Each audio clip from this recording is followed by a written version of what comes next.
ضیاء الحق کے بعد کا وقت ہو، جب بھی مشرف کے بعد کا وقت ہو، آپ سوچو کہ مشرف کے زمانے میں آپ کے یہاں آٹا نہیں تھا، اسی طرح چینی جو ہے وہ باہر سے امپورٹ کر رہے تھے.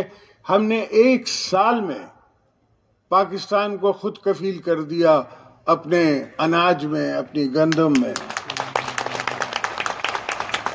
اور دوستوں کی یہ سوچ، اتنی چھوٹی سوچیں ان کی.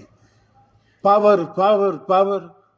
جب مجھے پاور دیا تو مجھے سپر پاور نے کہا کہ تم کو ہم نے سب سے مضبوط پریزیڈنٹ سویلین بنایا ہے. میں نے کہا بالکل صحیح بات ہے، آپ نے صحیح کیا ہے.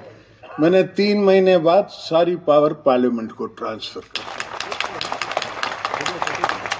اس لیے کہ ہماری تاریخ سے، ہمارے فالٹ لائن سے، پاکستان کے مسئلوں سے صرف آپ اور میں واقف ہیں. کوئی تیسرا کہاں سے بھی آ جائے، کیسا بھی ہوشیار ہو، آئنسٹائن دوبارہ قبر سے نکل کے آ جائے، وہ ہمارے مسئلے حل نہیں کر سکتا. اس کو پتہ نہیں ہے ہمارے مسئلے.